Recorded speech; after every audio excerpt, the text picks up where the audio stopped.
अस्सलाम वालेकुम नाज़रीन, शामी रोनी टीवी के साथ एम ए शामी आपकी खिदमत में हाज़िर है। जैसा कि आपको मालूम है, ग्रहणों की सीरीज़ चल रही है और ऊपर नीचे ग्रहणों ने मुल्की हालात और इनफरादी लिहाज से तमाम अफराद को परेशान किया हुआ है।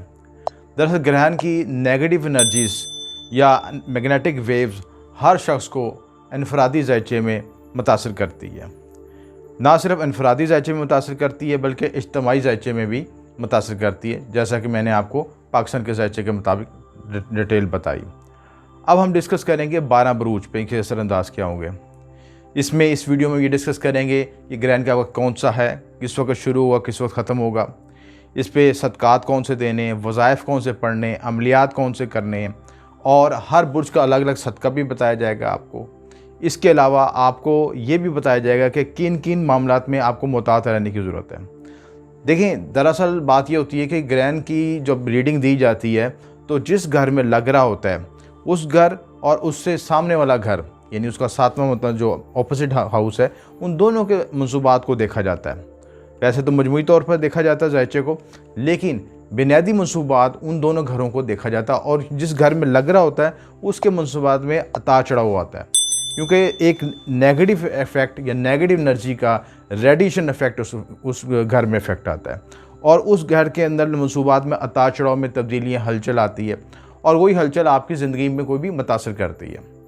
तो अब शुरू करते हैं कि बुर्ज हमल से। सबसे पहले तो ये ज़रूरी है कि ये ग्रहण आपका किस वक्त शुरू हो रहा है। ये 8:07 पर शुरू हो रहा है 5 जुलाई को और 10:52 पर ख़त्म हो रहा है। अब इसके असरात क्या आएंगे हर बुर्ज के हवाले से डिस्कस करते हैं। बुर्ज हमल के हवाले से ये ग्रहण आपके जो है लग रहा है आपके 9वें घर में, क्योंकि ये बुर्ज कौस में लग रहा है ग्रहण, और उसकी वजह से जो बुर्ज हमल का जो है 9वां घर जो है जो कालपुरुष कुंडली के मुताबिक भी देखा जाए और बुर्ज हमल के हवाले से भी देखा जाए तो ये 9वां घर आपका बुर्ज कौस बनता है। तो बुर्ज कौस के हवाले से इस घर में क्या अफरा तफरी या मसाइल दरपेश आ सकते हैं बुर्ज हमल। एक तो आपको कानूनी मसाइल, दूसरा उसके अलावा आपको सफ़र के मामलात, आला तलीम के मामलात, इन मामलात में परेशानियाँ आ सकती हैं। कानूनी मसाइल आ सकते हैं अगर कोई आपके मुकदमा चल रहे हैं, लेन देन के मामला चल रहे हैं और घरेलू खिलाफत चल रहे हैं, तो इन दिनों में आपको थोड़ा सा पॉज कर लेना चाहिए, क्योंकि मुसलसल ग्रहणों की एक सीरीज़ चल रही है जिसकी वजह से आप में मनफी इफ़ेक्ट ज़्यादा आएगा। तो बेहतर ये है कि अपने अहम फ़ैसलों को कुछ दिनों के लिए मौखर कर दें, जब हालात बेहतर हों तो फिर आप उसको मज़ीद बेहतर कर सकते हैं। तो उसके बाद दूसरा बुर्ज कौन सा है आपका, बुर्ज सोर। बुर्ज सोर वालों के ये 8वें घर लगेगा। 8वें घर में लगने की वजह से आपके हादसात, परेशानियाँ, सेहत के मसाइल, ऑब्स्टेकल्स, लड़ाई झगड़े, कशीदियाँ, विरासती अमूर और इसके अलावा शरीकी हाथ के मसाइल। 8वां घर आपका जो है ससुराल से मुतल्लिक़ भी घर कहलाता है, उससे मुतल्लिक़ मसाइल भी आ सकते हैं। तो लिहाजा इस टाइम फ्रेम के अंदर रहते हुए इन पैरामीटर्स को, इन मामलात को मद्देनज़र रखें।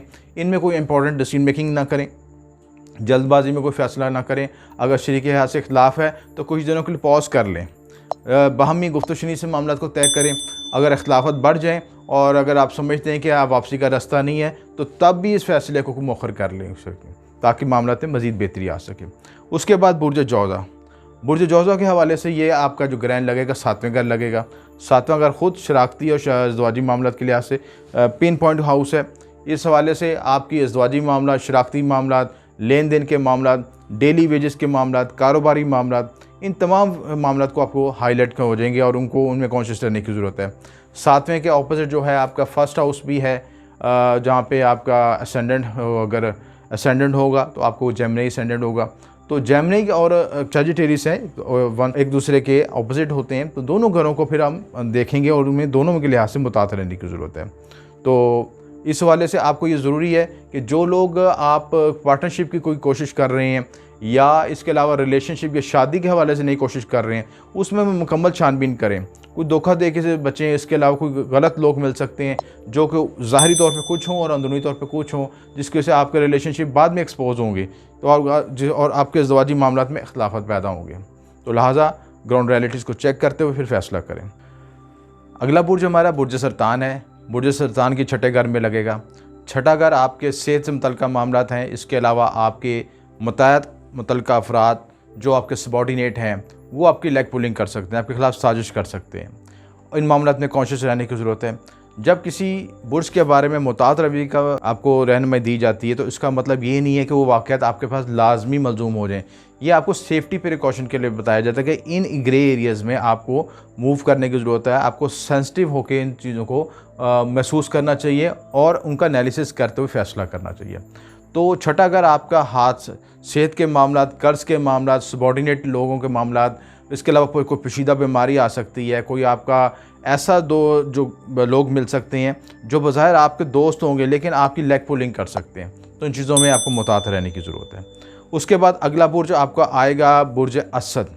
बुर्ज असद का मतलब लियो वाले के 5वें घर लगेगा ये ग्रह, और 5वें घर का तल्लुक़ किससे, आपके इनाम के मामला, औलाद के मामला, जज्बाती मामला और स्टॉक एक्सचेंज के मामला।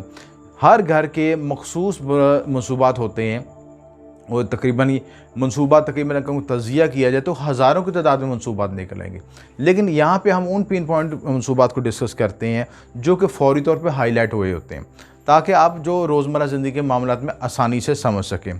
तो स्टॉक एक्सचेंज के मामला हो गए, औलाद के मामला हो गए, औलाद की एजुकेशन के मामला, आपके कोई इन्वेस्टमेंट के मामला स्टॉक एक्सचेंज में कर रहे हैं उसमें मुतासर रहने की ज़रूरत है।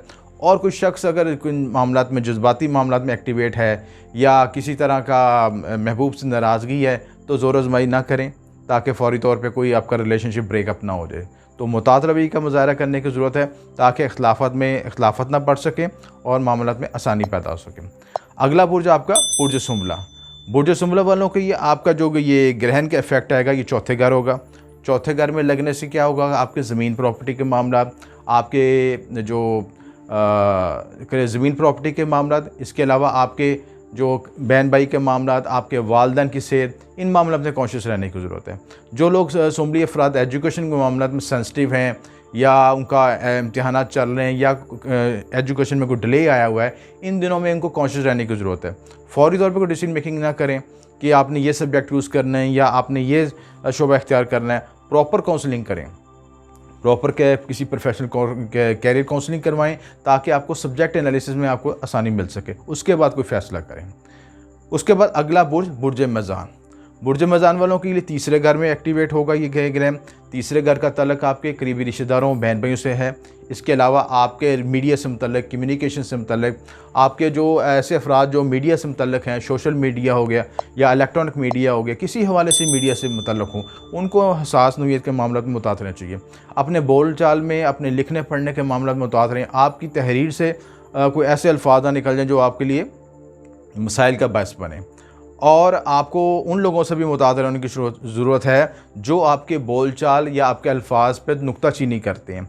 इस हवाले से अगर आप कॉन्शियस नहीं होंगे तो आपके अल्फाज को भी पकड़ा जा सकता है और जो कि आपकी बाद में जगहसाई का बायस बन सकते हैं। बुर्ज अकरब वालों के ये दूसरे घर लगेगा। दूसरे घर का मतलब खाना माल। दूसरा घर आपके जो जिन मनसूबात को ज़ाहिर करता है, ज़ाहिर जगह जिन मामलों को ज़ाहिर करता है, वो आपके फैमिली घरेलू मामला, इसके अलावा आपके बोलचाल के मामला, आपकी इस मौजूदा ग्रहण की वजह से ENT बीमारियों के इफ़ेक्ट्स आ सकते हैं, आपकी आँखों के अमराज, चश्म के इफ़ेक्ट आ सकते हैं, कान नाक गले के अमराज आ सकते हैं। इसके अलावा मकान से मुतल्लिक़ मसाइल, घरेलू इख्तिलाफ़ात और ससुराल से मुतल्लिक़ मामला, यानी इन मामलात में इन इख्तिलाफ़ात से हर मुमकिन बचने की कोशिश करें। किसी भी तरह को अगर सिम्टम नज़र आएँ तो उस मामले को पॉज कर लें वक्ती तौर पे ताकि इस मामला से बचा जा सके। बाद बुर्ज कौस। बुर्ज कौस वालों के तो अपने ज़ाती बुर्ज में लग रहा है ये ग्रहण। ज़ाती बुर्ज में लगने से सबसे ज़्यादा आपके असेंडेंट बेस पे लगने की वजह से आपके मेंटली स्ट्रेस डेवलप होगा, बेचैनी तबीयत होगी क्योंकि केतु के साथ ग्रहण दोष बना हुआ है और ग्रहण दोष की वजह से आपकी एंग्जाइटी, बेचैनी, सेहत के मसाइल, इंतशारी कैफियत पैदा होगी, गुस्सा आएगा, चिड़चिड़ापन हो सकता है और हेल्थ इश्यूज़ आएंगे। अनकॉन्शियसली ऐसे इश्यूज़ आएंगे जिनको आप मेडिकल तौर पे अगर एनालिसिस करेंगे तो आपको नज़र नहीं आएंगे, क्योंकि केतु बेसिकली हिडन एनर्जी को, हिडन शेडो एनर्जी को, शेडो नेगेटिव एनर्जी को इन्हेंस करता है और ऐसी बीमारियां आपको मुतवक्का हो सकती हैं जो कि मेडिकल रिपोर्ट्स में ना आए। इसको हम दूसरे अल्फाज में जादू टूने और सफली असरात से भी तशबीह देते हैं। तो इन चीज़ों में कॉन्शियस रहने की ज़रूरत है। बुर्ज जद्दी के 12वें घर लगेगा। 12वें घर में लगने की वजह से आपके खुफिया दुश्मन, हासदीन, आपके अखराजात में इजाफा हो सकता है। आपके रोज़मर्रा के मामलात में आपको मुतात रवैये का मुज़ाहरा करना चाहिए। अगर आपके आमदन और अखराजात में तवाज़ुन रखने की ज़रूरत है। इसके अलावा वो लोग जो कि आपके हम पे अल्लाह हमने वाला है, वो आपके ख़िलाफ़ साजिश भी कर सकते हैं। मुँह पे कुछ होंगे और बैक बाइटिंग कर सकते हैं, उनसे बताते रहने की ज़रूरत है अखराजात में। और इसके अलावा किसी भी तरह की गैर कानूनी मामलात में मुलव्वस ना हो, उसकी वजह से आप किसी कानूनी पेचीदगी का शिकार भी हो सकते हैं।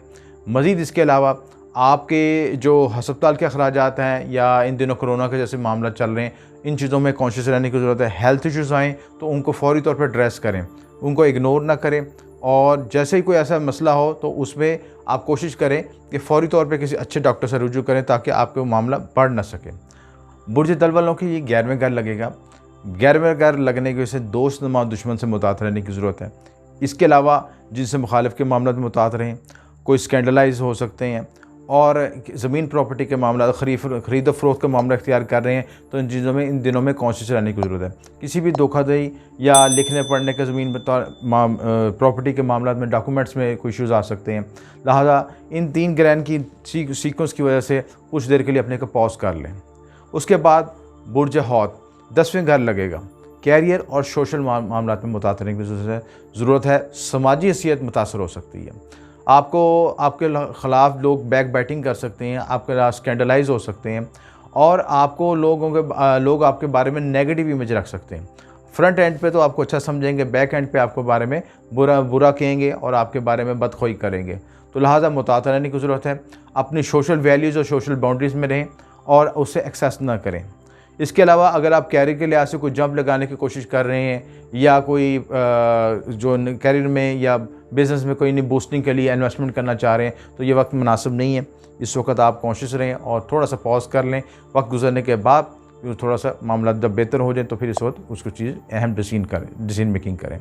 अब हम आते हैं कि 12 बुरूज के इन दिनों में हमने इस ग्रहण के वक्त कौन सा सदका देने हैं, उसको हम अलग-अलग डिस्कस करते हैं। वो सदकात नोट कर लें, अलग हम आपको लिखवाता हूँ। सबसे पहले है बुर्ज हम्बल।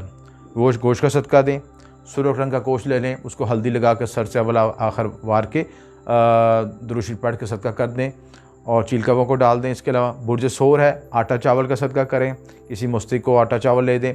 इसके अलावा बुर्ज जौज़ा है, आप भी मखलूक को खाना डालें, मछली को खाना डाल सकते हैं, कछुआ पाल सकते हैं घर में से, इसलिए ये भी इनके लिए बेहतर रहेगा।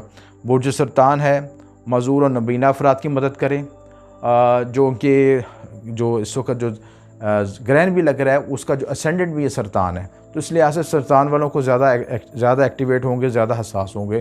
तो उनके साथ जो है कि केतु की नेगेटिव एनर्जी को रिड्यूस करने के लिए उनके साथ नबीना अफराद की हेल्प करें। उसके अलावा बुर्ज असद के लिए नारियल का सदका, बहते पानी में सदका करें। अव्वल आखिर दुरूद शरीफ पढ़ के 17 बार अपने सर से वार के नारियल का सदका करें, तो उनकी जो सन के साथ जो ग्रहण दोष बनाए इनके हाकिम सितारे का, सन राहु का उसके नेगेटिव ग्रहण दोष बना, उसकी नेगेटिव एनर्जी रिड्यूस हो जाएगी।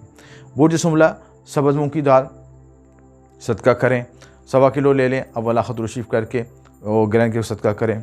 बुर्ज मीज़ान वालों के लिए परिंदों को आज़ाद कराएँ। परिंदों को आज़ाद करना एक बहुत अच्छा सदका है। सफ़ेद रंग के परिंदों को आज़ाद करा सकते हैं, चिड़ियों को आज़ाद करा सकते हैं, जो उस पर तफ़ीक आप कर सकते हैं। बुर्ज अकरब हशरात को खुराक डालें, चींटियों को, कीड़ों को ये खुराक डालें। उसके बाद बुर्ज कौस चिड़ियों को मिक्स अजनास डालें और बुर्ज जद्दी वाले भेड़ बकरियों को चारा डालें। बुर्ज दल वाले गरीब मस्कीनों को खाना खिलाएँ, हस्ब तफ़ीक जितने भी लोगों को जो है ज़्यादा खाना खिलाएंगे उतना ही उनको बेनिफिट होगा, उनको रूहानी पावर और रूहानी तौर पे उनको बेनिफिट्स मिलेंगे। बुर्ज हौत चील कमों का गोश्त डालें। ये बुनियादी सदकात हैं जो ग्रहण के लिहाज से हर बुर्ज वाला दे सकता है। इसके बाद जो इस ग्रहण के दौरान विरद ख़ास पढ़ सकते हैं वो है या अल्लाह या रहमान या रहीम, अव्वल आखिर दुरूद शरीफ के साथ 1100 मरतबा पढ़ें। और इसके अलावा जो नमाज खसूफ़ अदा करें, नमाज आयात भी कहा जाता है, नमाज खसूफ़ भी आता है, तो इस वक्त अपना खुसूसी उस दौरान पढ़ें ताकि ग्रहण की नहूसों के लिए रिड्यूस हो सके। हमारे हक़ में भी दुआ करें, हमारे चैनल के हक़ में भी दुआ करें और मुल्क कोरोना के हवाले से मुल्क की जो परेशानियाँ आई हैं, दुनिया में परेशानियाँ आफात बलियात आई हैं, उसके लिए भी सबकी दुआ मुश्तरका दुआ करें। तो ये इस दौरान खुसूसी मुतात रहने की ज़रूरत है। जो पेन पॉइंट बात यह है कि आपने सफ़र करना है, आपने कोई जज्बाती मामला तय करना है, आपको गुस्सा आ रहा है, चिड़चिड़ापन आ रहा है, कोई ऐसी चीज़ आ रही है, क्योंकि नेगेटिव एनर्जी वेव्स फैलती है। उस वेव्स की वजह से आपको अपने आप को कंपोज करने की ज़रूरत है। इफ़ेक्ट ये होता है कि चाँद जो है आपके जब बॉडी पे, आपके हार्मोन्स पे, आपके जो अंदर बॉडी में खून ब्लड है उस पे मैग्नेटिक वेव्स में वेरिएशन आती है, उसकी वजह से आपके अंदर बेचैनी पैदा होती है और कई दफ़ा चीज़ें डल हो जाती हैं और कई दफ़ा वो स्पीड से भागती हैं। दोनों हालतों में नेगेटिव एनर्जी इफ़ेक्ट करती है, लिहाजा आपने को कंपोज करने की ज़रूरत है और जल्दबाजी में कोई फ़ैसला न करें। हामला ख़वातीन जो हैं उन दिनों में इस दिन मुतात रहें, बाहर ना निकलें, पुरसकून रहें, सीढ़ियाँ ना चढ़ें, छुरी कांटे को ना इस्तेमाल करें, यानी किसी भी तरह की नेगेटिव एनर्जी को ना ताकि इफ़ेक्ट करे होने वाले बच्चे पे, तो अपने आप को मुतात रहें और मखसूस वज़ाइफ अदा करें, या अल्लाह या रहमान या रहीम। और उसके अलावा जो भी आपको वज़ाइफ है आसानी से पढ़ सकते हैं और उसको अदा कर सकते हैं। तो ये तमाम एहतियातात और सदक़ात सारी तफ़सीलात आपको बताई हैं। इसमें कोई बात ना समझ लगे तो नीचे कमेंट्स में ज़रूर ज़ाहिर कीजिएगा। आपको बहुत शुक्रिया। M A Shami, Naqshbandi.